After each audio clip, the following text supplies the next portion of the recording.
good afternoon. This is Hound Dog Steve wishing you a very pleasant afternoon, and I hope that you are all enjoying springtime, which is now burgeoning upon us, and with the hopes of some warmer weather coming our way. So I want to make a little video because we are going to be going into some difficult times. Inflation is going to be hitting everybody hard, and as you can tell from the title of the video, help, I can't pay my bills, what am I going to do? Well, I've got some solutions. Not going to solve every problem in every situation, but I'm hoping that they're going to help solve some of your problems. And because I've been through this a couple of times, I've teetered on the edge of bankruptcy through misspending on credit cards and so on and so forth. So I have been there and I have done that, and I still got the scars and the stories to tell. So now I'm going to assume that everybody has an income, and that income is probably deposited directly into your bank account, and also you have some direct debits like maybe your hydro bill, your gas bill, equal billing for propane or natural gas or whatever that might be, and that are coming directly out of your account. So when you get into a little bit of a financial situation, the first thing that you have to do, absolutely, if you don't have this set up already, you are going to open up a second bank account. Now I would recommend a credit union. Credit unions operate a little bit more differently from international banks or national banks in the respect that they have to reinvest any money that they lend out back into the community. Not all of it, but certainly a good portion of it. So they're actually good for the community. And at my credit union, I pay a $25 membership fee. That was a one-time only. And then my bank charges per month are $2 a month. I mean, like, it's unbelievable. My regular bank was way above that. I was getting up to $16 a month in bank service charges. So you open up your second bank account and you redirect whatever your income is into that account. Okay, so you're going to separate your income from your direct debits because this will give you back control over your income. If you have direct debits, they will take priority, and as soon as your paycheck hits the bank account, boom, your paycheck is gone and you're less scrambling to pay for groceries. So the next thing you're going to do is you're going to write to all of your credit card companies or all the people that you owe money to. You're also going to contact the bank with all of the direct debits that are going out of that account, and you are going to rescind authority forever for those companies to take money directly out of your bank account, which will effectively close down that bank account, but you know you're still going to keep it because you need to take money out of that account, out of your other account, the credit union account, move it to this account, and you're going to pay all of the bills that are outgoing by check. Now you're going to inform these companies that is what you're going to be doing from here on in, and also that you are in a financial situation and you may not be able to make the full payment, but that you are showing willing, and so even an amount as small as $10. Okay, as long as you are showing willing to pay, they cannot start legal proceedings or send collection companies after you. Okay, so as long as you pay something, and this goes more importantly for your property taxes. Okay, I know you're going to build up property taxes backlogs, and you're going to pay interest on that, but you know your priority right now is to get yourself some breathing space so that you have some time where it isn't all going to suddenly fall apart on you, but you've got some time to figure out what your next steps are going to be. And the same goes for your property taxes. If you pay even only $1, they cannot start foreclosure proceedings because you are showing willing. Okay, now when it comes to credit cards, now I found out a funny thing. My landlord had told me about this a long time ago, but when I sold my house and I happened to have a little chunk of change sitting there, I happened to owe about $26,000 of debt between two Visa cards. Okay, it was 14,000 on one and like 12,000 on the other or something. Anyways, I phoned them up. Let me go back about credit cards, because something I had done with those credit cards too earlier on was I had phoned Visa, because I'd had these credit cards for years. And I said, listen, I know that I'm an unsecured borrower, but I'm not an unknown borrower. You have like a 15, 17-year track record of my payment behavior. I want you to lower my interest. I'm no longer a high-risk borrower.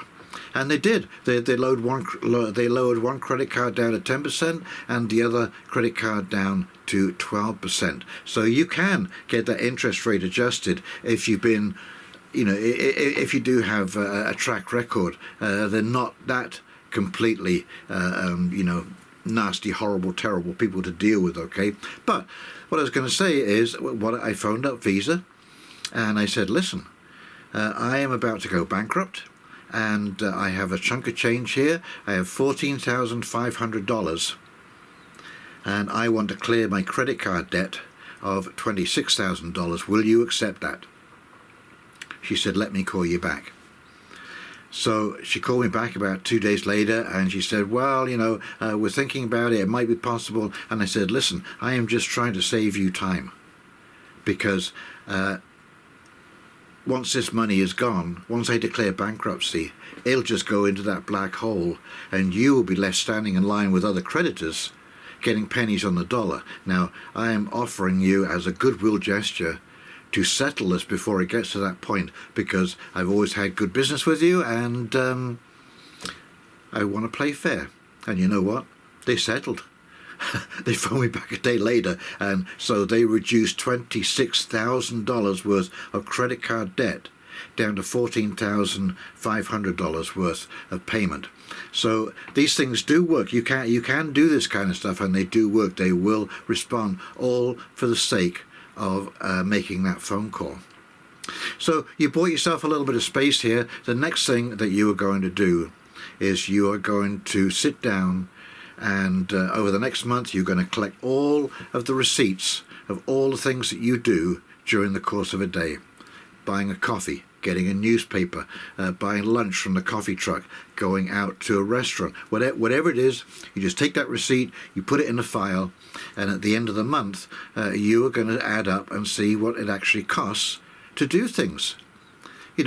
Just buying a coffee. Say you and your partner buy a coffee each in the morning at Tim Hortons. That's $3 each. Well, you times that by 30 days. Now it's $90. Now it's not just $3, is it? It's a chunk of change. And you do that with absolutely everything that you are spending, and you decide whether you're going to regulate that. I found myself a great brand of coffee that I happen to like, and I make my own coffee. If I'm going out in the morning, I bought myself a reusable mug, a thermal mug, and yes, I just bypass all of those Tim Hortons stores, because when you add up, $90 a month for a year, that's now $1,080. Now that's quite a chunk of change. That might be, a whole bunch off your credit card. So doing that and reining in all of those purchases that are just adding up and making other ways to get the little pleasures that you want. Like say buying a decent, even if you buy an expensive brand of coffee, it is still going to be cheaper to boil your water at home and make that coffee, put it in a mug, and take it with you in the car. Okay. The other thing that I do all the time is I shop at thrift stores. There are some unbelievable clothing bargains at thrift stores. They have a lot of hand tools. They have a lot of glassware. They have a lot of cookware. Cookware just doesn't wear out. You can buy cast iron frying pans and pots, stainless steel pots, copper bottom. People throw this stuff out. It ends up in the thrift store. There's nothing wrong with it.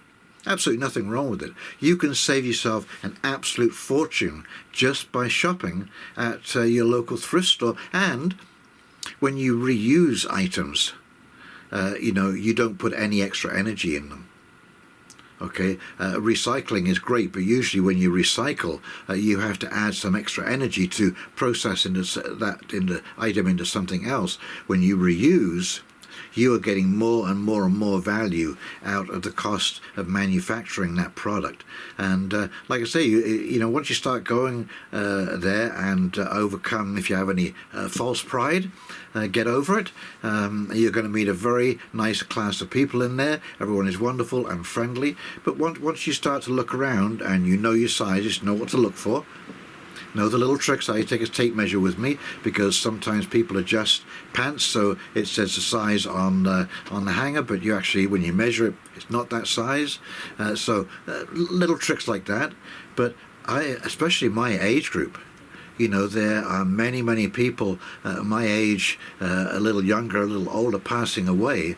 And what happens is, you know, the kids go into the house, they go into the wardrobe of mum and dad, and they pick up all of those clothes, throw them in a big box, and they take them to Goodwill or Sally Ann. So, I mean, I bought them stuff that is literally brands back with the tags on. Jeans, $80, $90 Wranglers and Levi's with the tags still on.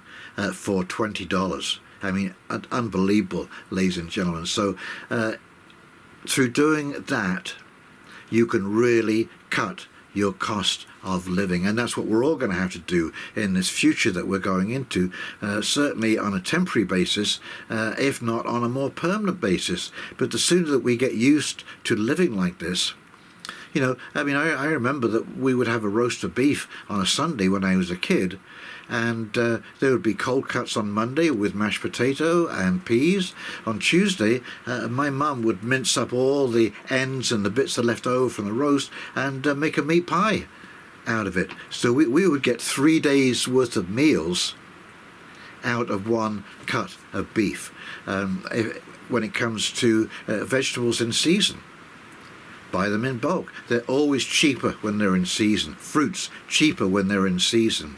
And if you're going to do canning or jarring of fruits, you know, you don't necessarily want 100% like real ripe fruits. You know, you can use stuff that is just about ready. Or if you want to make wine, if you're a wine drinker, buy those fruits that they're almost unsaleable. The wine doesn't care. In fact, the wine will taste better for you. Just cut those little bits off and mash them up. Add your yeast and sugar and put it in the jar with a little bubbler. And there you go. You got yourself some peach wine, some plum wine, whatever it is. We are going to have to find ways, like I say, to make these shortcuts. If you're going to do some canning, have a canning bee. Have 4 or 5 of your friends come over and you all work together. Some people cutting up the vegetables and the fruits or whatever, someone else doing them down, and your third couple there are going to be jarring, sealing and putting up on the rack to cool. And so, you know, you can make a day of it. This is how you form community. This is how you get closer to your friends. But because it is, I will admit, it's a lot of work when you want to preserve stuff. So if you can get a few people, 3 couples, 6 people, there you go. Everyone has a job to do. Great conversation, great smells in the kitchen whilst you're doing it. And of course now you've got all of your winter's produce set aside so that you've got food to eat January, February, March at a fraction of the cost. So use these things to your advantage. Learn to buy from your local farm. Eggs from the local farm. Again, vegetables when they're coming into season. Barter and trade. Ask your local farmer if he wants any help in the fields in exchange for some of the produce that he is, whether it be chickens or whatever that is. Everyone's looking for some free help, as it were, or exchangeable help. This is the way you get to know and get preferential treatment, because once you know somebody, you know, this farmer might not want to be wanting to trade with someone who just shows up, a stranger that shows up at the gate, but they know you have a relationship. You can form teams of people and go into the country. Again, 3 couples, 6 people. We'll help out on the farm for whatever produce that we're picking for you. We'll take a few apples, some strawberries, whatever that is. You can use a trade with your neighbours. If your neighbour happens to have a larger house with a big backyard, but they're older, offer to put a garden in for them and share the produce. Offer to do some work in exchange for something that they can give you. Maybe they've got some tools in the garage, whatever it is. Learn how to ask these questions and barter and trade and dicker backwards and forwards to get what you want. A lot of the things that we exchange last forever. Knives and forks, cutlery, crockery, pots and pans, they virtually all last forever. They don't, they don't really need to go to the dump. Okay, so they stick around for a long, long time. So you will always be able to trade backwards and forwards. There will always be somebody, a young family, needs to get this stuff, what have you, and they may exchange, some yard work for babysitting because the husband has to go out, or the husband and wife have to go out to work. Okay, well, you're retired, look after the kids during the day, and they'll come and do some housework or some cleaning up in the yard, whatever it is. None of this is bound by any kind of rules other than fair trade. Okay, so whatever deal you work out, if it's fair for both of you, then it's going to work out. It's a great deal. But these are some of the things that you can do. Don't panic. Contact people. Contact people that you owe money to and explain the situation and let them know that you're not abandoning them or your commitment, and you can work out the rest down the road. So once you've got your breathing space, once you have some time to think, you can plan through, you can see where you can make savings, you can... another thing that you can do with debt too, don't phone these, you see it advertised in the paper, we'll consolidate your debt, blah, blah, blah, blah. Don't go for it. They're going to charge you $600 and they're going to do something that you can do yourself. Now, I'm going to link down below in the description box the Ontario Debt Consolidation Program, which is run by the government, because they're going to charge you interest on your debt, so it's a win for the government, but they have the wherewithal to be able to clear your debt completely, put it into one pot, and charge you a lower interest rate, a single payment a month, and you can again bring your monthly outgoing down a little bit and make things more manageable. The other thing I want to talk about with debt is do not go to a payday loan place. Okay, payday loan places. I have actually a titanium credit card, a rechargeable credit card, and it happens to be issued through Money Mart. So I go in to these places to reload that card, and I often talk to the gal behind the counter, and I said, when people are coming in here to cash a check, they're already bankrupt. They just haven't admitted it yet, because once you get in there, it's a trap. Interest, $21 I think it is on $100 every 2 weeks.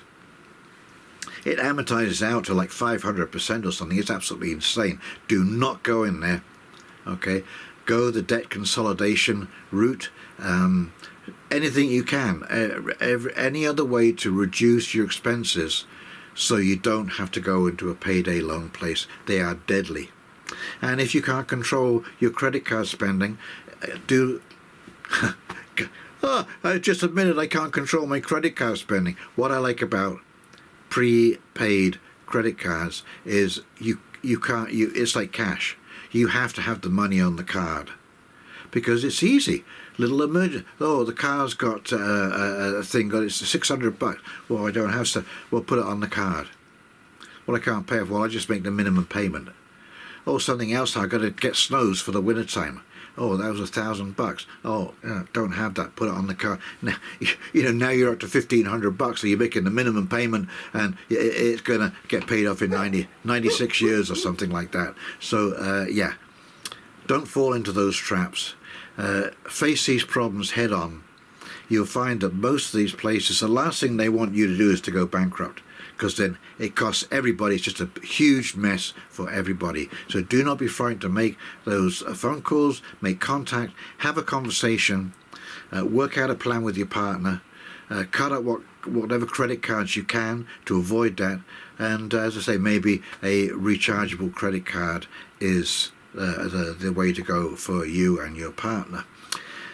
Okie dokie, well, I hope those tips have helped and help keep your feet on the ground and not pulling your hair out trying to figure your way around this. And these things do work their way out in the end, and trust me, you are not the only one. You are not the only ones out there who are having a tough time, and but we are going to have to find out how to do these sort of things to be able to steer our way through some of the high inflation, as I said, stagflation that is coming to a country near you. Okay, if you've found this information helpful, please like, comment, subscribe below. And in the meantime, this is Hound Steve wishing you a very pleasant afternoon, and we'll talk very, very shortly. See you now. Bye.